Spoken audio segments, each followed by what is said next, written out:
10, 10, and 10 is the ideal. And it doesn't matter if you're trying to lose weight or to get your health in order or to get your finances in order. Here's the key. Set up the ideal and work toward it. Set up the ideal and work toward it. Next in building your financial independence is to keep strict accounts. Don't let yourself or anyone else talk you out of keeping strict accounts. You've got to know exactly where it comes from. You've got to know exactly where it's all going. Don't fall into the I don't know where it all goes trap. Don't fall into that. It just gets away from me. No, keep strict accounts. It's much easier than it used to be with personal computers and so many households and the software that's readily available.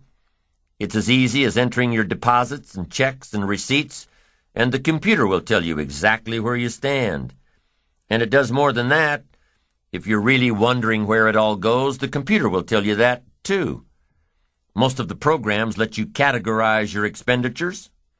Print it out, and you'll know exactly by category where it all goes.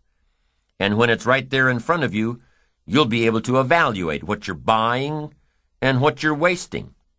Take that wasting part and add it to one of your capital funds. It'll get you there that much faster. And here's another part of building your financial independence. It's a matter of attitude. First is philosophy about money. Second is attitude about money. Here's the best attitude.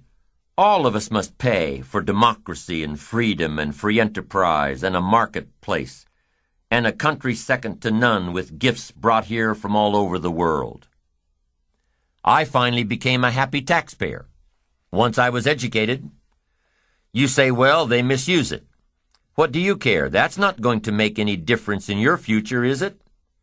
That's not going to greatly reduce your chances to become rich and powerful. It shouldn't make any difference at all whether they misuse it or not. Sure, we need to vote well so the country is run as well as possible, and there's as level a playing field as possible, but what if there isn't? I'm telling you, you can't base your life on that. Vote well and then chart your own course. Vote well and take charge of your own life. We've all got to pay. And after you pay your taxes, pay yourself first.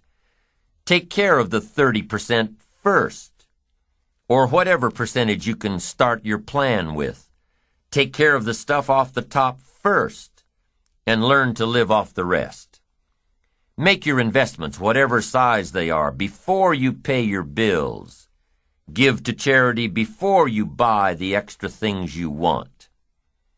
A man I know has an MBA from Harvard and an engineering degree from MIT. Smart guy. Semi-retired now and doing what he likes best, teaching. He teaches college courses in economics and business planning. But when he teaches economics, he also teaches personal economics. This is what he starts his classes with. Decide how you want to live now versus how long you want to work. Decide how you want to live now versus how long you want to work. This means if you want to spend everything you make now, you'll have to work longer and harder. If you spend everything you make now, you'll have no choice but to work longer and harder. But if you start investing in your financial future now, you'll have the choice between retiring early or traveling more or continuing your career or starting a new career later in life. Once again, it all comes down to choices. Think tomorrow today and live better tomorrow. Here's the next thing to think of when you're planning your economic future. Be careful with your credit cards. Selling money is big business. You probably get invitations in the mail to sign up for a new credit card a couple of times a month. Having some credit cards is important, especially if you travel. It's safer than cash. It's easier to track than cash. But be careful. I know that's hard. When you buy something with a little piece of plastic, you don't feel the effect until you get the bill. So make sure that whatever you buy, you're still happy with your purchase after you get the bill. And be careful with credit. It's the easiest way to get into debt. Go into debt strategically, not habitually. If your business is high risk, if you're an entrepreneur whose career requires a great deal of risk and a great deal of strategic debt, keep the debt in your business and out of your personal life. I know this one's hard too, because for most entrepreneurs looking for capital, the lender requires you guarantee the debt personally. So plan your debt just as you plan your fortune. Here's another point to remember in becoming financially independent. It's hard to get rich fast. It's easy to get rich slowly. 70, 10, 10, and 10, or whatever percentages you're working with. It doesn't happen overnight. With conservative investments, it takes a while. It takes discipline to keep adding value to your future. A little every month, a little every month, a little every month. It takes time to build your fortune, your financial independence. There's a saying about investing, time, not timing. The saying says time, it takes time. Now, if playing the stock market is what you do, then you know that timing is a whole other ball game. But for the average person, it's time. A study was done a while back that analyzed stock market investments. The study took two scenarios into consideration. The first one took place over 40 years.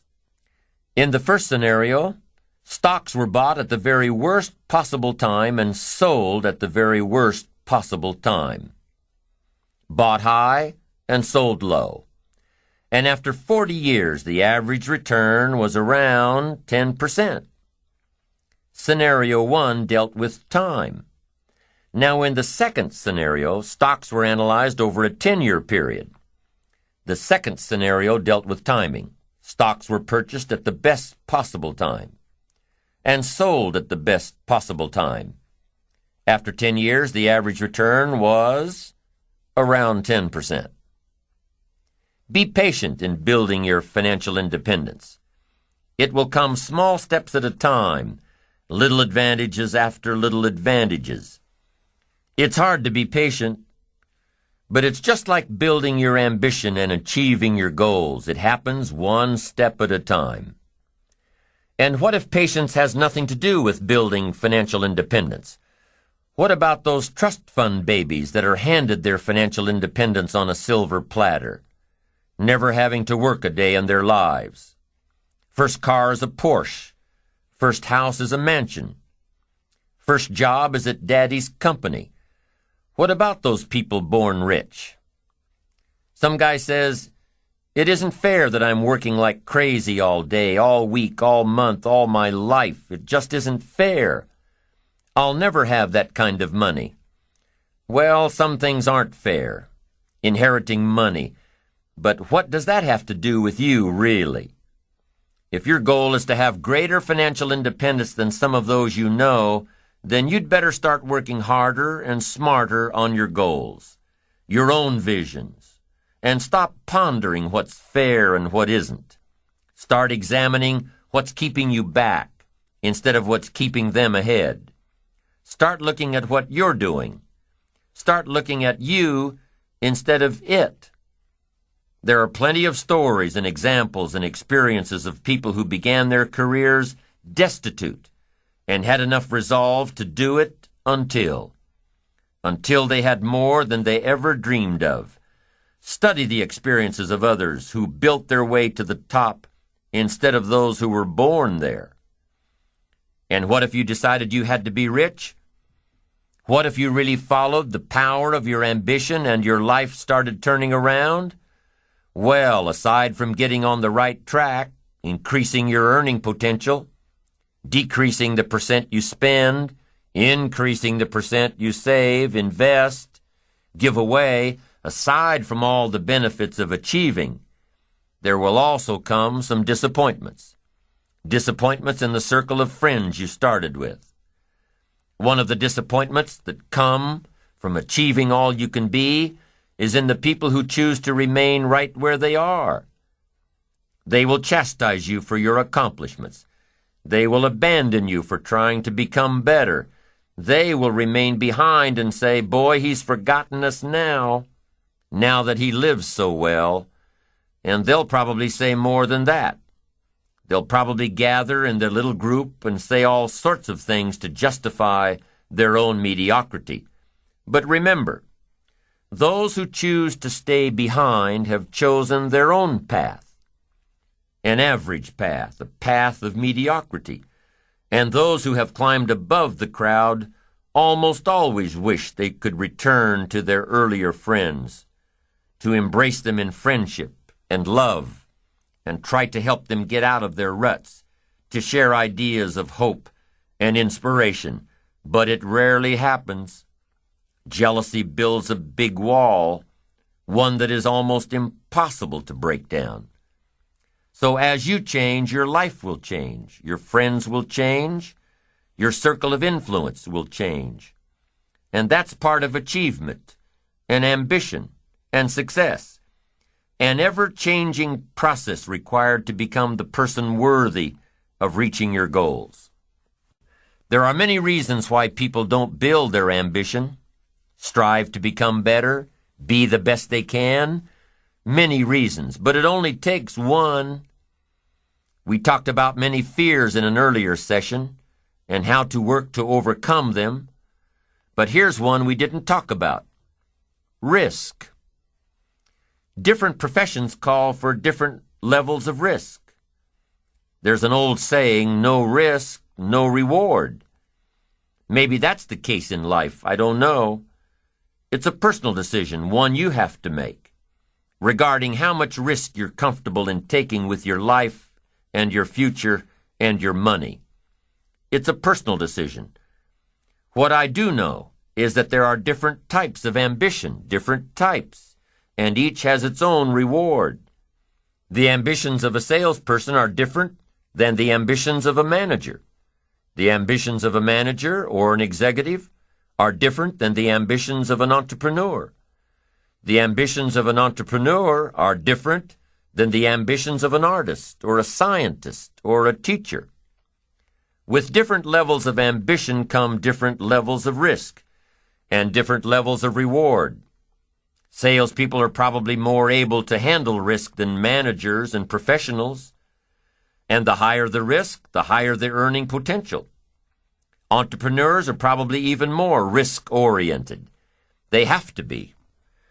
An entrepreneur's ambition must overpower the risk of losing it all in an attempt to gain their dream.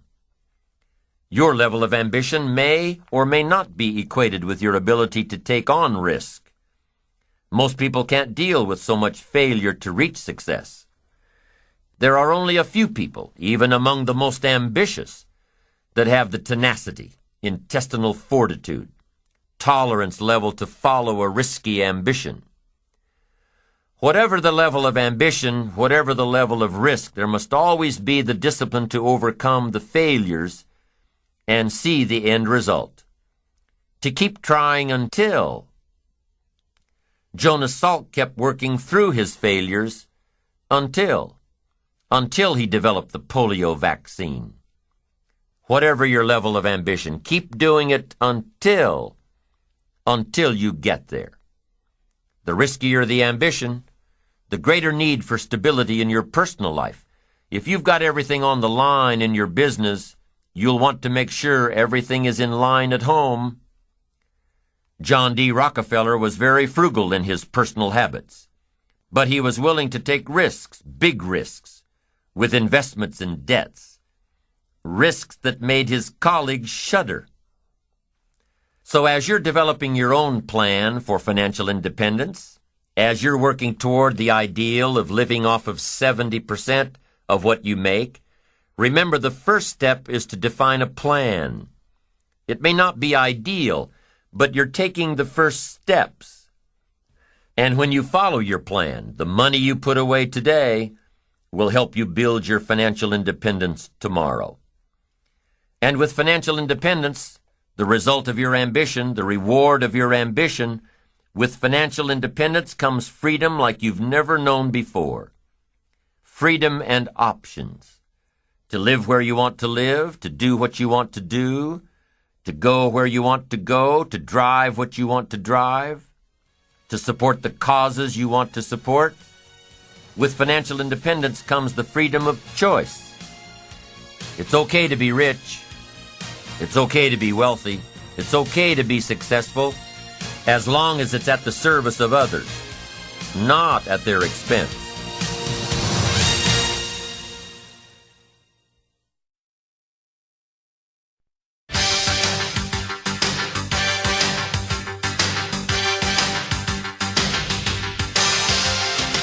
Success is the steady progress toward your own personal goals. Goals designed by you with a plan implemented by you. Your goals, your philosophy, your plan. So if success is the steady progress toward your own personal goals, what then is failure? Is failure working on a project that ended with poor results? No, of course not. Is failure launching a new product that failed miserably in the marketplace? No, of course not. Is failure doing the best you possibly can with your kids and having them disappoint you in a very personal way? No, of course not. There's no failure in pouring your heart and soul and energy into something that didn't work. Rather, failure is not trying at all. If success is the steady progress toward your own personal goals, then failure is no progress at all. None. Not even trying. Success and failure are always linked together. Success and failure are always linked to ambition. And let's remember, success is doing, failure is not doing. It's that simple. Tom Peters, world-renowned author and management expert, said recently, "There is only one way to be in serious trouble today, and that is not to be trying, not to be failing, not to be stretching yourself. Success is a doing. You've got to actually do it. Activity is high priority in the life process to try and get maximum benefit out of what we have available, our resources, our skills, our knowledge, and our talents. Success is a doing that tries to get maximum benefit out of what we have available." Benjamin Disraeli, former Prime Minister of England, once said, "Nothing can resist a human will that will stake even its existence on its purpose." I'll do it or die. What a powerful set of words. We've already talked about resolve, doing it until, but here's what else resolve says. Resolve says, "I will." Two of the most powerful words in our language. The formula for disaster: could, should, don't. Here's the formula for fortune: could, should, will. Could, should, will. I will, I should, I can, and I will. Two of the most powerful words in the language. I will. The man says, "I will climb the mountain." They say it's too high, it's too difficult, it's too rocky, it's never been done before. The man says, "Hey, it's my mountain, I'll climb it." Pretty soon you'll see me waving from the top, or dead on the side, because I'm not coming back until I've done it. Powerful. There are several studies that show the greatest achievers aren't those who fail the least. No, the greatest achievers are those least frightened of failure. They're willing to take on the challenge without the guarantee of success, seeing the end but not sure when it will be or where it will be. Although success and failure go hand in hand, many people have a problem with failure. They think it's a bad word, has a bad connotation. They don't see it as a stepping stone. They see it as an end result. Quite often, success requires failure, sometimes many failures. In every scientific discovery, there were dozens or hundreds of failures before one success. Without failure, opportunity cannot be created. Without failure, there can be no success. But what is the measure of success? How do you know if you're successful, really successful? How do you know, especially when your success could be so vastly different from someone else's success? Here's how you measure. Results. Making measurable progress in reasonable time. That's all life asks. Making measurable progress in reasonable time. So you've got to be reasonable with time. Don't be unreasonable with time, parents. Don't be unreasonable with time, managers, brokers, business associates. Have a little patience. You can't ask somebody every 5 minutes, "How are you doing now?" That's too soon. The guy says, "I haven't left the building yet. Give me a break." So 5 minutes is too soon to ask. So 5 years is what? Too long and too late. So what is reasonable time to ask for results as a measure of progress? Here's number 1, at the end of the day. You can't let more than a day go by without getting some things done, some letters written, having a conversation with your son or daughter. You can't postpone the important more than a day. When you work on the job, there are some things you've got to get done within a day. You've got to make some calls within a day. Your health disciplines, you've got to get those done within a day. You can't carry over. You can't say, "Well, I'll eat 9 apples 10 days from now." No, it's an apple a day.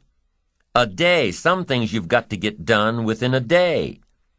So at 5 minutes to midnight and you haven't gotten your apple in yet, munch away and get it done.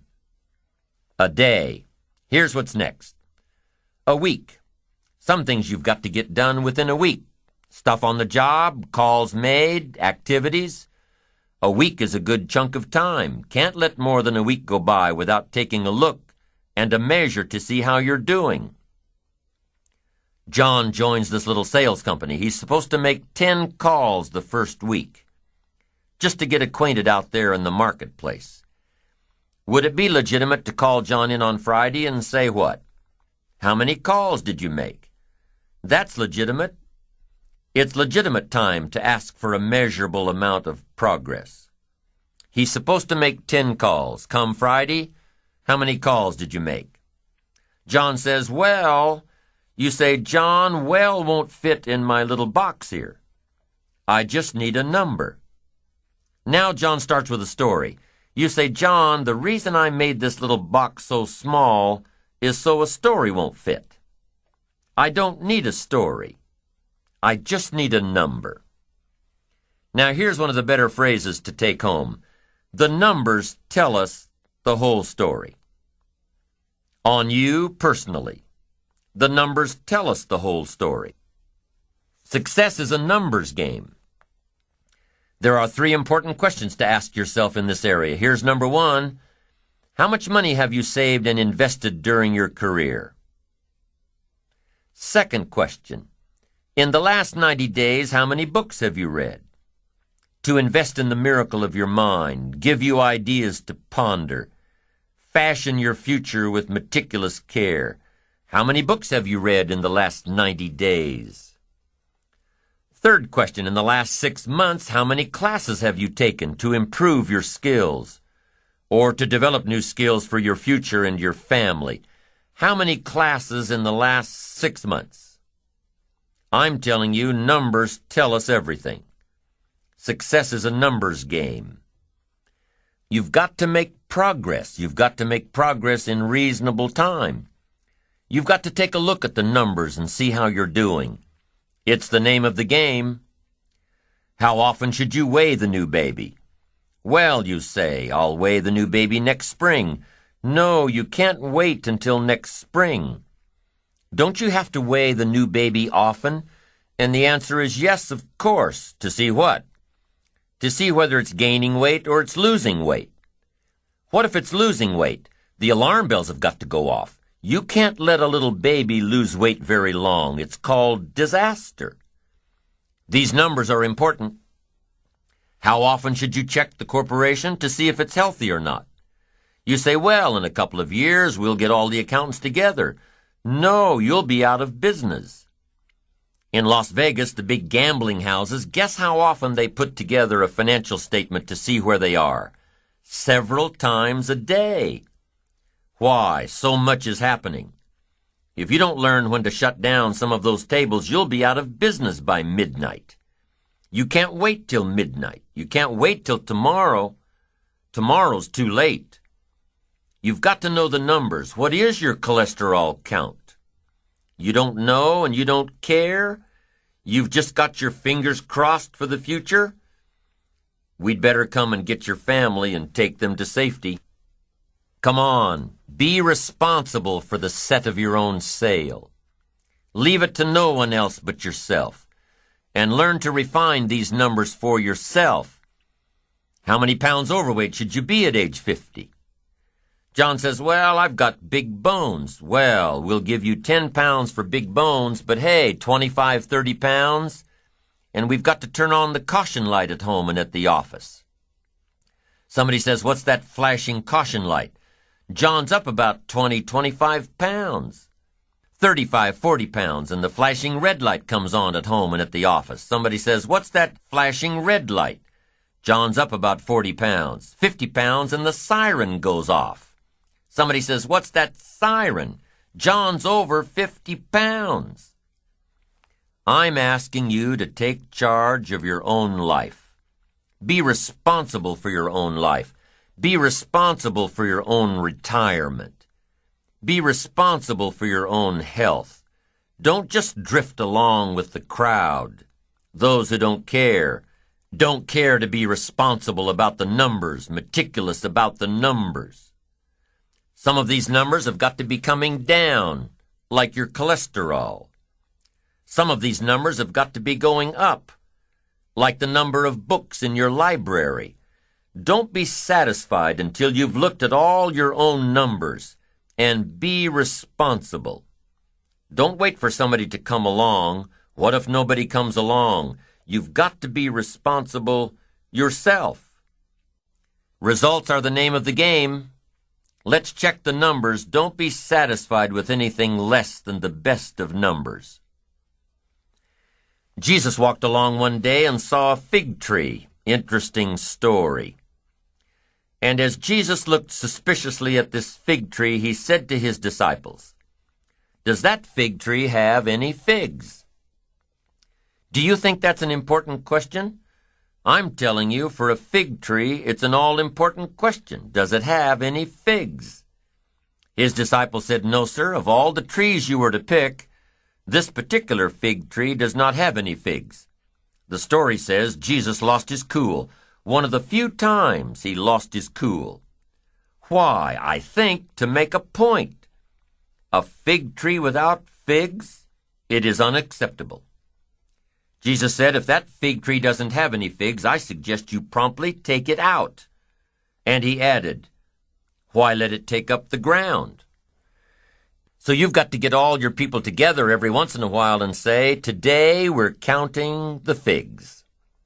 What for? To see who gets to stay. Why? It's the name of the game. Results. Now, what if your results are not that good right now? What if you're going through some tough times and aren't quite sure what to do next? You know why I do seminars and lectures and write books and audio programs? So I can attend them all myself, read it again myself, listen again myself. I don't do it just to hear myself talk, and I don't do it for the money. I do it because the teacher always receives the greatest lessons he seeks to teach others. What's the best way out of a blue mood? Talk somebody else through theirs. What's the best way out of a mental energy slump? Talk somebody else through theirs. What's the best way to start solving your own problems? Talk to somebody else about theirs. Why? Because when you start talking someone else through their blue mood or their mental slump or their problem, you'll hear yourself say amazing things. You'll hear all the knowledge that you've gathered come out to help this other person, and it will ultimately help you by hearing it again. It just works that way. It's often easier to tap our resources for somebody else than it is to tap them for ourselves. Sometimes defeat is the best beginning. Why? Well, for one, if you're at the very bottom, there's only one way to go: up. But more importantly, if you're flat on your back, mentally and financially, you'll usually become sufficiently disgusted to reach way down deep inside yourself and pull out miracles. Pull out talents and pull out abilities and pull out desires and determination. When you're flat broke or flat miserable, you'll eventually become so disgusted that you'll pull out the basic essentials required to make everything better. And it's in the face of adversity that things begin to change, that you begin to change. With enough disgust, desire, and determination to change your life, you'll start saying, "I've had it. Enough of this. No more. Never again." Here's where the miracle begins. I've had it. Enough. No more. Never again. These words and these thoughts really rattle the power of time and fate and circumstances. And these three things, time and fate and circumstances, all get together and say, Okay. We can see that we have no power here. We're facing some major resolve. This guy's not going to give up. He's had it. He's done with all this nonsense. We better step aside and let this guy get by. Resolve. Inspiration through disgust. But a lot of people don't change themselves. They wait for change. Circumstances to change, the government to change, life to change. What'll that do? Not much. These poor unfortunate folks accept their defeats and wallow in their self-pity. Why? Because they refuse to take control of the situation. They refuse to take control of their life, their career, their health, their relationships, their finances. They refuse to take control and take responsibility and get sufficiently disgusted to change it. But if you are disgusted, if you are making changes, if this program finds you in the middle of your own personal slump, then I have some words to offer you. Your present failure is a temporary condition. It is only a temporary condition. You will rebound from failure just as